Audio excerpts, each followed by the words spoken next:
raising hell in a bar in old Yorktown. Drink the boys beneath the table, she'd sink those bottles down. When she glanced over to the door, and in walked in the great Conquistador. Well, he walked up to little Annie, took her by the hand, said he'd take her far away from this land. Then they danced straight out of the door, Annabel and the great Conquistador.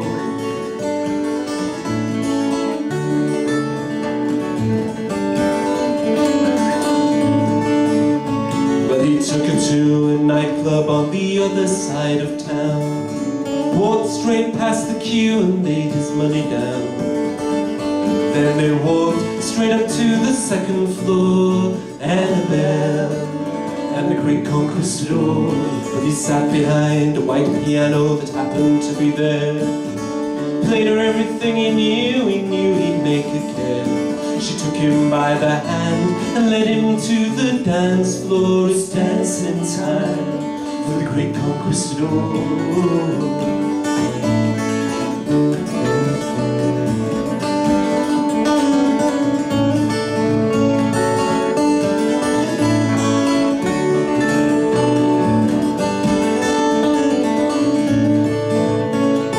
Unbeknown to them, they were watched through a glass of wine. Big Jim from Acomb, who had just been doing time, he didn't like to see little Annie smile at all, especially not into the eyes of the great Conquistador.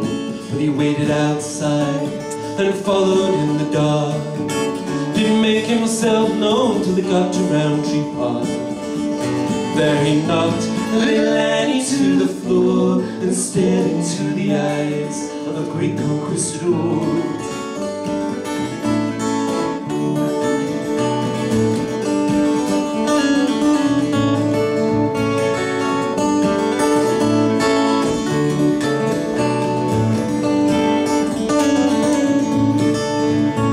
Well, Big Jim took a flick knife and said, now do your best.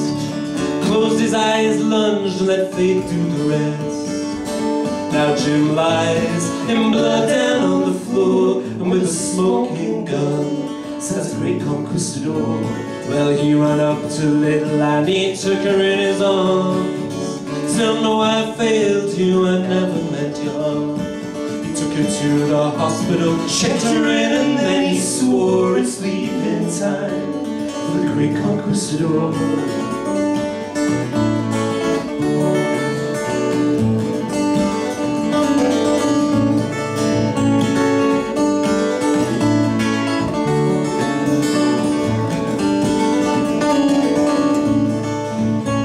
Now visiting time was over, and Annie sat and cried.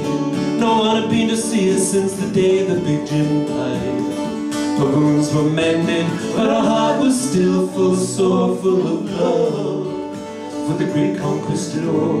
Well, sometimes I can't help but think about Big Jim, though he only had himself to blame for what happened to him.